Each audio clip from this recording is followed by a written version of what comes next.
Rabbi shrah li sadri wa yassir li amri wahlul 'uqdatam min lisani yafqahu qawli wahdi qalbi wa saddid lisani bijahin nabiyyi wal ali wa sahbi. Allahumma rzuqna fahman nabiyyin wa hifdzal mursalin wa ilhamal malaikatil muqarrabin ya rabbal alamin wa ya arhamar rahimin. Amma ba'd. Alhamdulillahi rabbil alamin. Alhamdulillahilladzi ahyana ba'dama amatana wa ilaihin nusyur. Segala puji syukur kita kepada Allah Subhanahu wa taala atas segala limpahan karunia nikmat dari Allah, terutama nikmat iman Islam, nikmat taufik hidayah, nikmat sehat afiah. Nikmat kita masih diizinkan oleh Allah Subhanahu wa taala duduk bersama-sama di rumah Allah, di Masjid Nadhirul Iman, menunaikan kewajiban kita kepada Allah salat subuh berjamaah.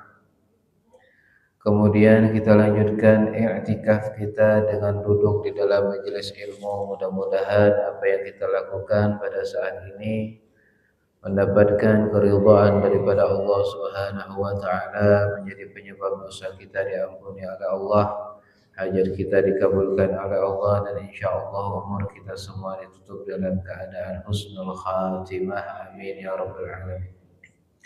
Salawat beriringan dengan salam tak lupa kita hadiahkan kepada baginda Nabi besar Muhammad sallallahu alaihi wasallam. Allahumma salli ala sayyidina Muhammad wa ala ali sayyidina Muhammad. Mudah-mudahan berkat salawat dan salam yang terus kita sampaikan kepada beliau, insyaallah kita semua kelak di hari kiamat akan mendapatkan syafaat daripada Nabi kita Muhammad sallallahu alaihi wasallam. Amin ya rabbal alamin. Bapak Ibu hadirin hadirat jemaah salat subuh dan jemaah pengajian Masjid Nadhirul Iman yang dimuliakan oleh Allah. Alhamdulillah, kembali bersama-sama kita melanjutkan pengajian kita di dalam perjalanan hidup sirah Nabi Muhammad sallallahu alaihi wasallam. Kemarin kita sudah bahas tentang permasalahan hukum nikah mut'ah dan pengharaman daripada hewan keledai. Sebagaimana yang kita jelaskan juga Bapak Ibu yang dimuliakan oleh Allah, ada beberapa penyebab kenapa Rasulullah Shallallahu Alaihi Wasallam mengharamkan dan melarang nikah mut'ah.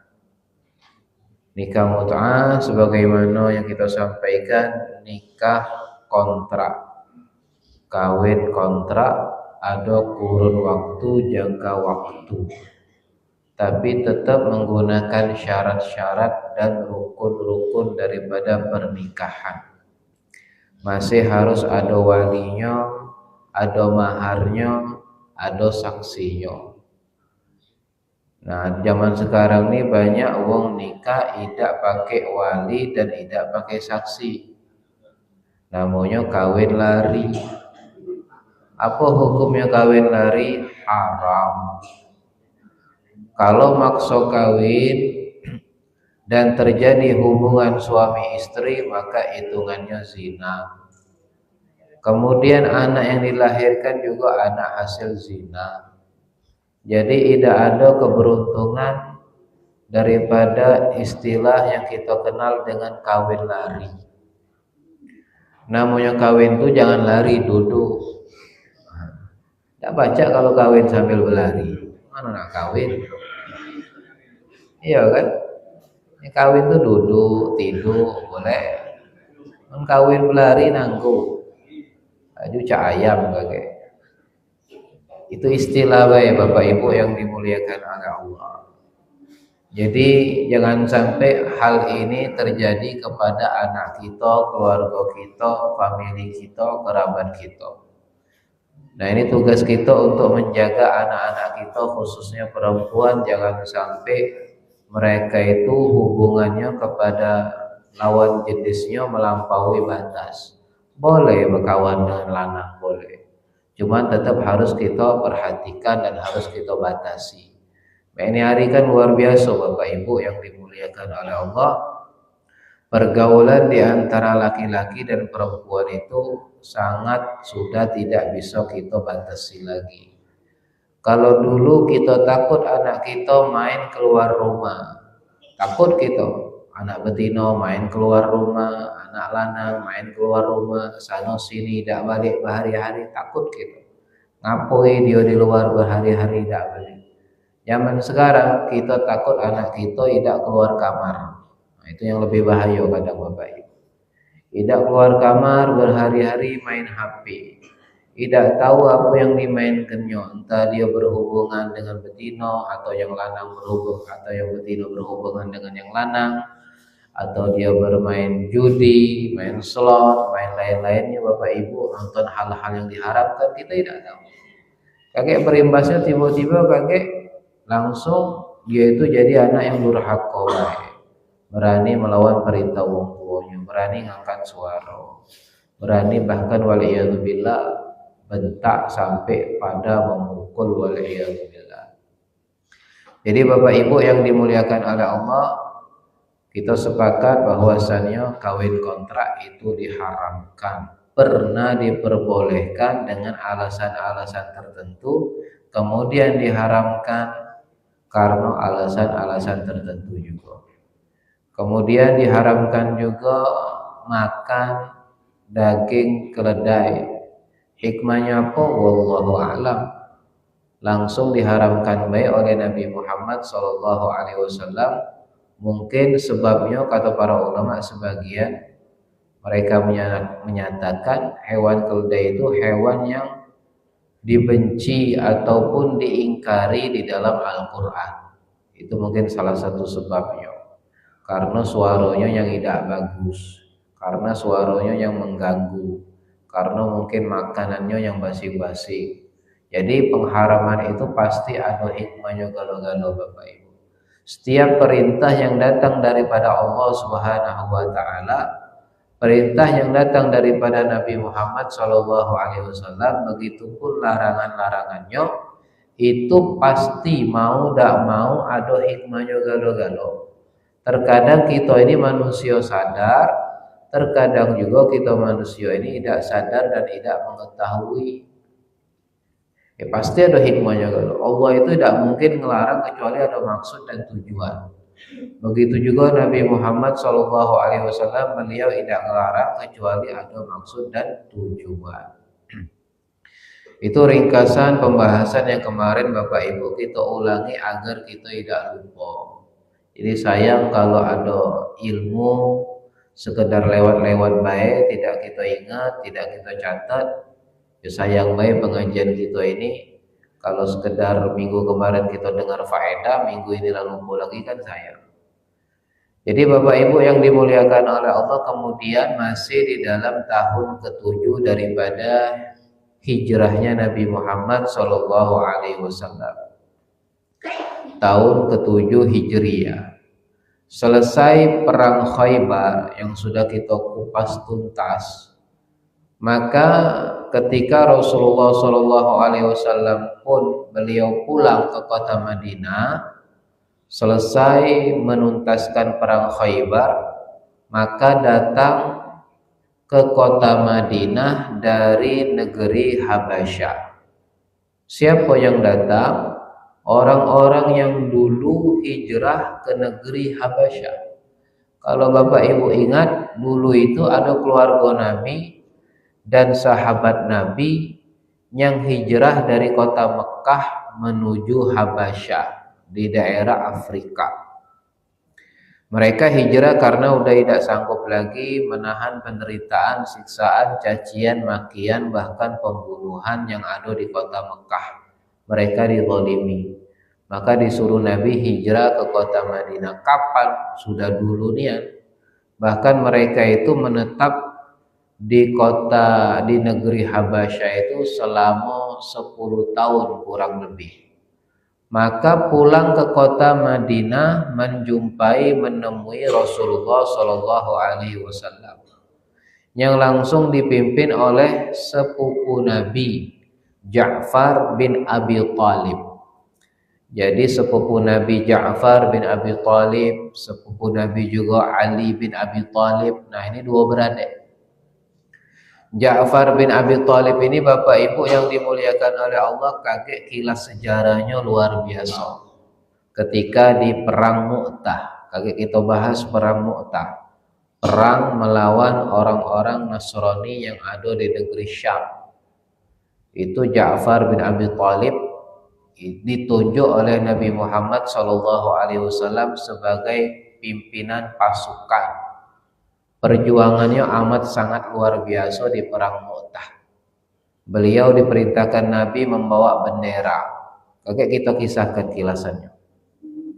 Nah, Ja'far bin Abi Thalib ini bapak ibu dibarengi sama rombongan Asy'ari. Rombongan Asy'ariyun. Nah, kalau kita pengen mengetahuinya bapak ibu, mazhab kita di dalam akidah yang kita meyakini sifat 20, sifat mustahil, sifat wajib, dan lain-lain sebagainya itu di dalam madhab kita berakidah itu kembalinya kepada pemahaman Asy'ari, kepada salah seorang sahabat yang bernama Musa al-Asy'ari. Nah, Musa al-Asy'ari inilah yang menyusun akidah tauhid yang dia rangkum daripada pahamnya kepada Rasulullah Shallallahu Alaihi Wasallam. Jadi rata-rata kita kalau yang mempelajari sifat 20, sifat jaiz, sifat mustahil, sifat yang boleh, maka kita secara tidak langsung bapak ibu secara akidah, secara tauhid, madhab kita Asy'ari. Sadar tak sadar kita nih galau-galau yang di Indonesia kebanyakan bermadhab Asy'ari kalau dari sisi akidahnya. Tapi kalau dari sisi fikihnya kebanyakan kita sadar tak sadar madhabnya Syafi'i. Jadi kita ini Syafi'i dan Asy'ari secara tidak langsung. Kebanyakan juga ustadz-ustadz kalau ngajar tauhid, ngajar fikih, yaitu balik-baliknya kepada mazhabnya Syafi'i kalau fikih. Kalau akidah balik-balik lagi kepada Asy'ari. Ada Asy'ari, ada Maturidi. Tapi kalau Maturidi jarang di Indonesia, kebanyakan di daerah Maluku sana. Jadi Ja'far bin Abi Thalib datang bersama rombongan Asy'ari yang dipimpin langsung Abu Musa al-Asy'ari. Ketika Ja'far bin Abi Thalib ini datang bapak ibu yang dimuliakan oleh Allah, diberikan oleh Nabi Muhammad SAW salah satu bentuk penghargaan ataupun sambutan. Diberikan apa? Diberikan sebagian rampasan perang daripada Khaybar. Nah, itu cara menyambut tamu, cara menyambut orang yang datang, cara menyambut orang yang berkunjung, cara menyambut orang yang datang dengan niat yang baik. Dikasih hadiah, dikasih buah tangan, dikasih oleh-oleh. Ini yang diajarkan oleh Nabi Muhammad SAW. Ada keluarga kita datang dari jauh-jauh, dari kota, datang ke rumah kita nak berkunjung, nak sanjo. Nginap di rumah kita sehari, 2 hari, 3 hari, balik-balik dengan tangan kosong. Jangan. Entah kita unjuk hadiah apa, basi lah. Misalnya nak unjuk hadiah baju, nak unjuk hadiah pulpen, nak bayarin tiket dia balik. Itu bentuk daripada akhlakul karimah yang diajarkan oleh Nabi Muhammad SAW. Nah, hal-hal seperti demikian ini bapak ibu bisa kita fahami daripada keseharian Nabi, bisa kita mengerti daripada sirah perjalanan hidupnya Nabi Muhammad SAW. Mangkonya memberikan hadiah itu bisa menarik perhatian dan rasa cinta. Makanya Nabi beliau bersabda tahadau tahabbu. salinglah kalian memberikan hadiah, maka kalian akan saling mencintai. Saling nunjuk hadiah. Kita punya kawan, punya teman, kasih hadiah. Dia nunjuk hadiah, kaget dia balas pula hadiah. Dia nunjuk hadiah lagi, balas pula hadiah lagi. Nunjuk lagi, balas lagi, terus cak itu. Sampailah tumbuh perasaan cinta satu sama lain. Kalau sudah cintanya atas dasar nama Allah, maka insya Allah gawe-gawe yang baik itu bakal melok. Kalau dia ke masjid, kita juga melok ke masjid. Kalau dia ke pengajian, kita melok ke pengajian. Ngapa? Atas dasar cinta karena Allah. Bermulanya dengan gara-gara saling nunjuk hadiah. Tak pula nak hadiah, saling nraktir jadilah. Entah kopi segelas, jadilah sama gorengan. Itu bagian bentuk akhlak yang baik yang bisa menarik perhatian orang lain. Walaupun sebelumnya dia tidak kenal sama kita. Tidak kenal sama kita. Tiba-tiba kita tunjuk hadiah. Nah, dia ada ketertarikan. Oh, Masya Allah nih, dia baru kenal bela ngejuk. Entah dia ngejuk hadiah apa, terserah. Pokoknya ngejuk. Itulah yang diajarkan oleh baginda Nabi Muhammad SAW. Nah, rombongan Asy'ari ini mendapatkan hadiah ghanimah daripada Nabi Muhammad SAW agar mereka lebih tertarik tentang Islam. Fasubhanallah, Bapak Ibu, luar biasa. Ketika disambut dengan Nabi dengan hadiah, mereka pun luar biasa di dalam mempelajari agama Islam. Yang kita kenal dengan sahabat yang bernama Abu Musa al-Asy'ari. Sahabat yang populer, yang terkenal dengan keilmuannya, dengan akhlaknya, dengan budi pekertinya, dan dengan semangat perjuangannya di dalam Islam. Berkat apa? Berkat akhlaknya Nabi Muhammad SAW.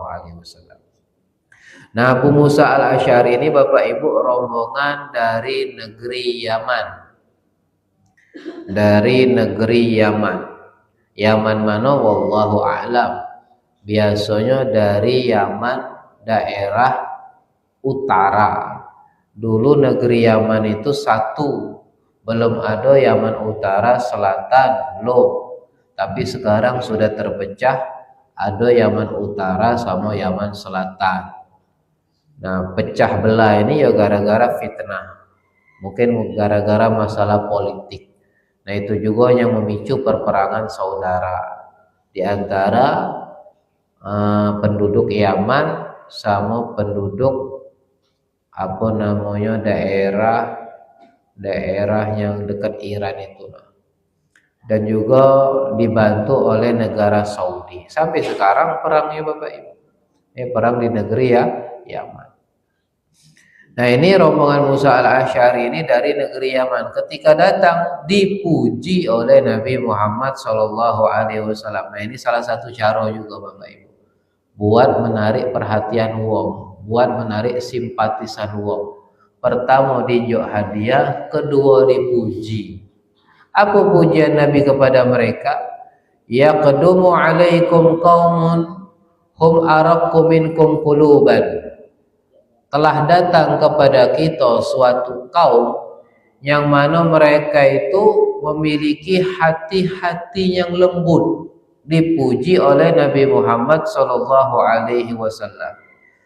Di dalam hadis lain Rasulullah memuji mereka, atakum ahlul Yaman, telah datang kepada kalian penduduk negeri Yaman. Hum ad'afu quluban, mereka punya hati yang lembut, yang halus, yang lemah. Wa araqqu afidatan, al-fiqhu yamanin wal hikmatu yamaniyah.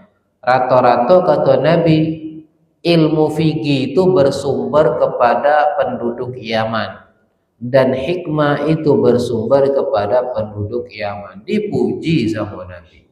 Cak mana mereka itu tidak tertarik dengan akhlaknya Nabi Muhammad SAW. Cak mana mereka itu tidak tertarik dengan agama yang dibawa sama Nabi Muhammad SAW. Baru pertama kali berjumpa sudah dikasih hadiah dan disanjung dengan pujian-pujian. Nah, itu akhlak Bapak Ibu. Akhlak baginda Nabi Muhammad SAW. Kita kalau nak narik simpatisan wong, nak narik perhatian wong, cek itu juga. Baru-baru ketemu, baru kenalan, dikasih hadiah, dikasih pujian-pujian. Oi belaga nian kamu nih, masya Allah, misalnya dipuji kalau dia belaga. Kalau dia tidak belaga, tidak usah dipuji belaga, fitnah namanya itu. Kalau dia memang belaga, puji belaga. Oi kamu nih akhlaknya bagus nian, omongannya lembut nian, luar biasa baik, santun. Oh iya, alhamdulillah, masya Allah. Besok-besok datang lagi dia, ketemu lagi sama kita, dia tuh, oh hebat nih ya, baik nih ya dia. Nah itulah Bapak Ibu, itu strategi daripada akhlak-akhlak Nabi Muhammad Shallallahu Alaihi Wasallam. Pak subhanallah, rombongan Asy'ari ini, rombongan Yaman ini, rombongan Abu Musa al-Asy'ari ini banyak yang memeluk agama Islam berkat dakwanya daripada Abu Musa al-Asy'ari. Dan sampai sekarang terkenal negeri Yaman adalah salah satu negeri yang mencetak para ulama-ulama Nusantara. Termasuk kita juga belajarnya di negeri Yaman. Jadi kilas sejarahnya demikian Bapak Ibu, berkat akhlak Nabi Muhammad Shallallahu Alaihi Wasallam.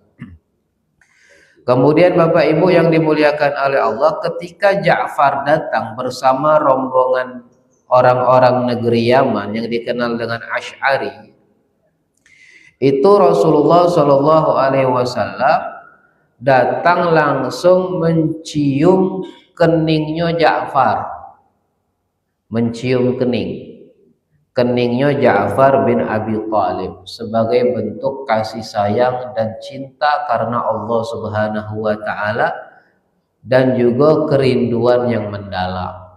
Jadi sunnah kita itu cium kening, sunnah cium kening wong yang lama kita tidak ketemu. Cium kening, bukan cium pipi. Yang dicium adalah kening. Boleh pipi boleh. Cuman tradisi wong dulu itu adalah cium kening, saling cium kening Bapak Ibu, ataupun cium bagian sini.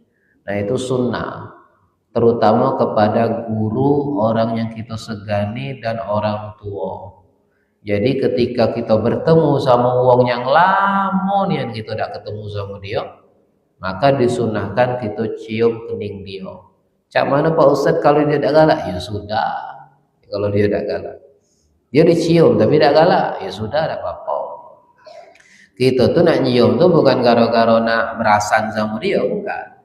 Ya memang karena rindu nih. Kita tuh nak mengaplikasikan, nak mengeluarkan perasaan rindu kita yang mendalam tuh bingung dengan cara cak mana. Nak dipeluk kakek tak lemah, ya sudah cium keningnya. Kalau orang Indonesia ini kadang dipegang kepalanya sensitif, dipegang kepala itu agak sedikit tersinggung. Tapi tidak dengan orang-orang daerah Timur Tengah, justru mereka biasa baik dipegang kepalanya. Tapi kalau dipegang bagian bokongnya mereka marah. Nah kalau kita ini terbalik, dipegang kepala marah, dipegang bokong kelemahan. Beda cerita kalau orang Indonesia.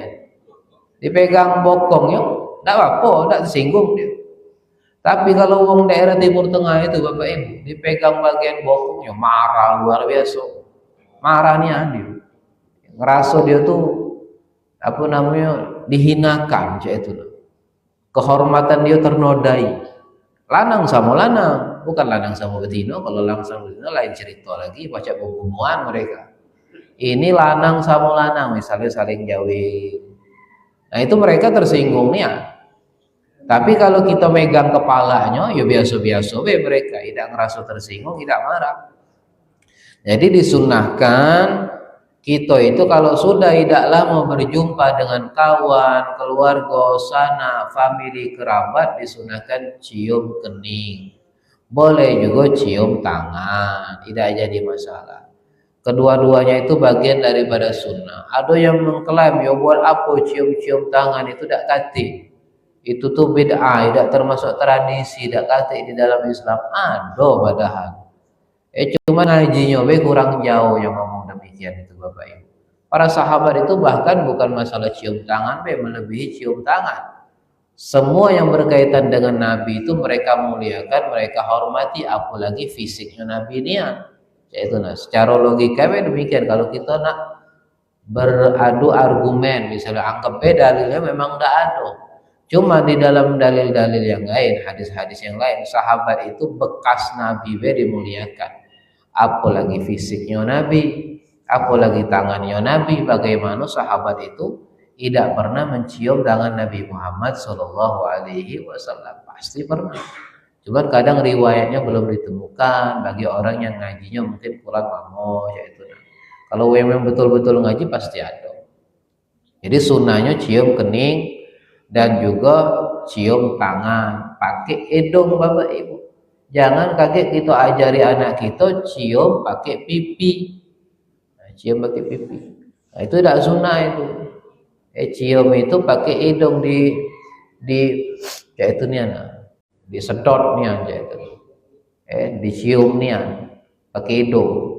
Bukan di salaman salim tapi ngarahnya ke pipi. Dan jangan diajarkan anak-anak kita Jadi suruh mereka itu cium niat tangan. Kalau baca bolak-balik. Kalau sama wong tua. Bini juga kalau baca sama lakinya cium tangan bolak-balik. Bini aku udah galak Pak Ustaz. Cium lagi, cium tangan lagi jarang misalnya. Ya tidak apa-apa kita ajari itu Itu sebagai bentuk penghormatan dan sebagai bentuk ta'zim, memuliakan seorang suami. Jadi cium tangan. Wong rumah kalau cium tangan sama kita bolak-balik 3 kali. 3 kali. Itu. 3 kali bolak-balik. Bini aku dah galak, Pak Ustaz tak bolak-balik. Masih untung dia galak cium tangan.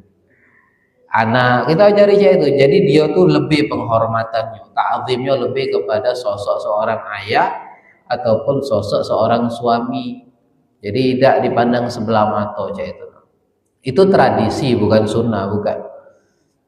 Kita juga sama guru kadang itu cium tangan bolak-balik. Kalau tidak bolak-balik juga 2-3 kali. Jadi bukan sekali. Jadi kadang 1, 2, 3 gitu cium itu. Jadi 3 kali nyiumnya. Jadi itu merupakan tradisi, bukan bagian daripada sunnah. Tapi bagus, tidak apa-apa, baik. Tidak melanggar juga, bukan bentuk sebagaimana yang kemarin sempat viral itu perbudakan. Bukan, tidak kata perbudakan itu bukan. Itu sebagai bentuk penghormatan dan memuliakan sosok seorang guru ataupun ulama. Jadi Bapak Ibu yang dimuliakan oleh Allah, Ja'far bin Abi Thalib datang saking senangnya Nabi Muhammad Sallallahu Alaihi Wasallam, diciumlah keningnya. Sampai-sampai Nabi itu ngomong, aku ini tidak tahu nak senang dengan berhasilnya di Khaybar atau senang dengan kedatangan engkau wahai Ja'far. Saking bingungnya Nabi, bimbang, senangnya luar biasa dengan kedatangannya Ja'far bin Abi Thalib. Bahkan seperti senangnya beliau ketika sudah bisa menaklukkan benteng Khaybar.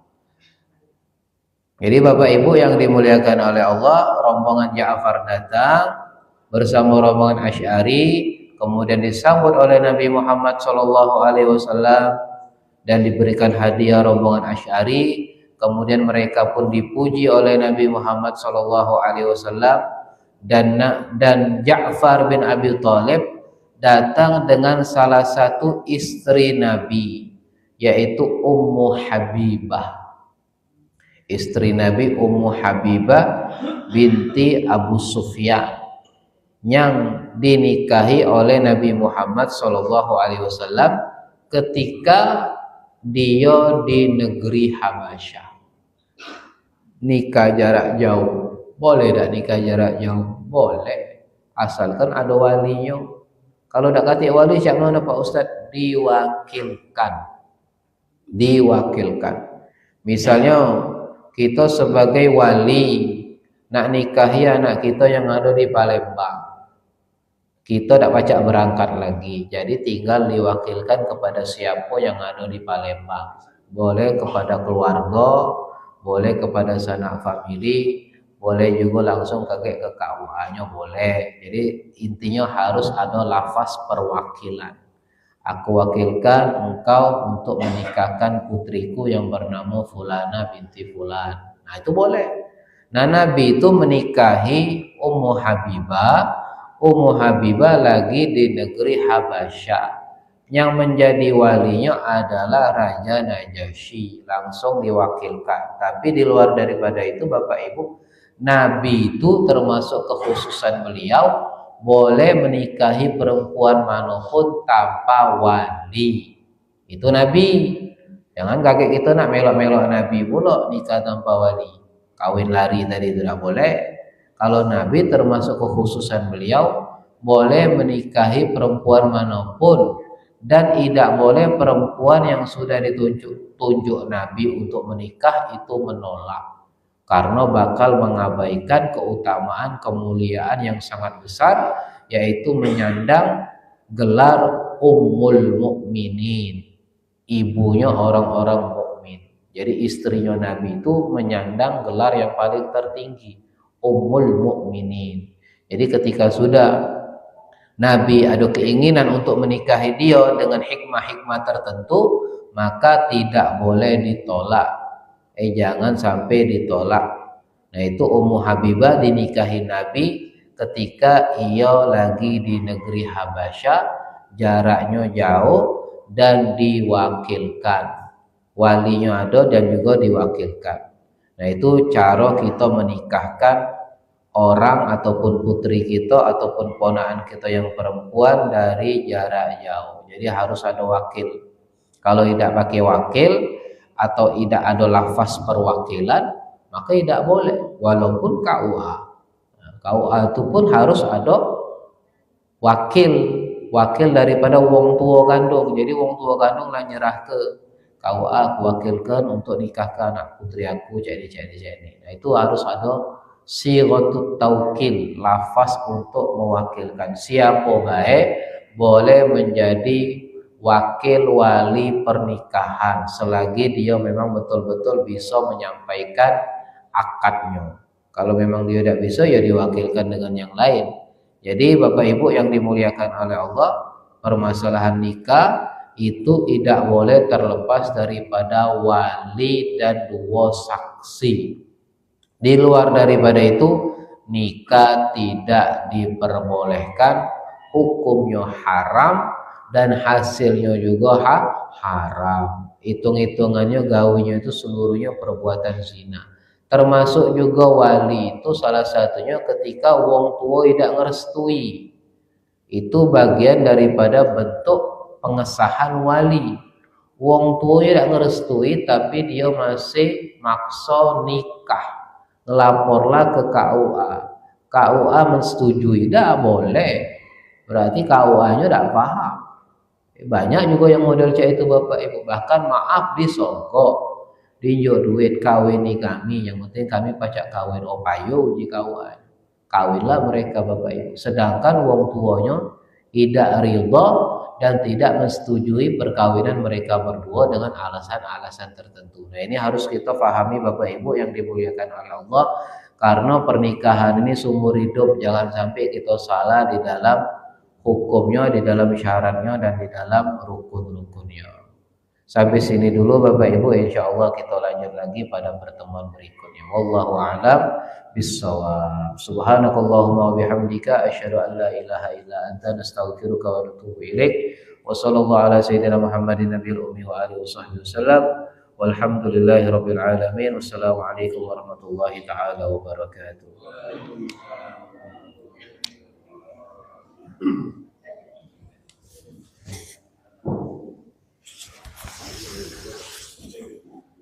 Ya.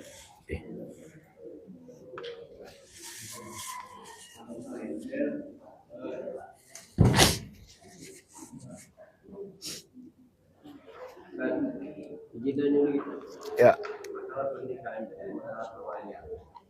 Ini ada pendapat kalau dia sudah 2 kali atau 3 kali menikah dengan perempuan, dia sudah termasuk janda sudah tua. Seandainya walinya sudah terputus, ini ada pendapat mengatakan dia bisa mencari wali itu siapa yang dibutuhkan. Jadi bagaimana? Nunjuk wali dewek. Ya.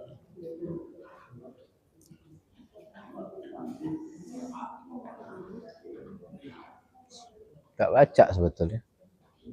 Allah alam, kalau ada pendapat lain. Saya ini ada pendapat kan seperti ini.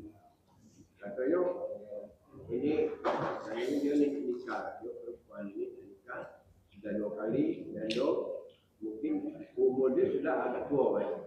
Bukan janda muda. Ya. Nah dia nikah ini boleh dia tunjuk siapa dia wali terputus. Ada tapi walinya. Ya dia nunjuk mencari sendiri, bukan dari hubungan keluarga. Sebetulnya tak baca. Iya, sebetulnya tak baca. Cuma tak tahu kalau ada pendapat lain ya. Kalau wali itu harus dari keluarga. Bapak naik ke pucuk atau ke bawah. Wali nasab. Bapaknya, kakeknya, pamannya atau beradik saudaranya. Kalau masalah jando itu dia itu tidak perlu persetujuan dia cak itu nak. Misalnya kalau dia nak nikah cak itu bebas dia. Beda dengan jando, beda dengan gadis. Jando juga tak pacak dipaksa. Kalau gadis boleh dipaksa sama wong tuanya. Kalau jando tak galak ya tak galak cak itu nak, tak boleh dipaksa. Ya, setahu kita tentang itu baik kalau dia bebas nunjuk wali itu wallah alam tak tahu kita. Mungkin ada wallah alam.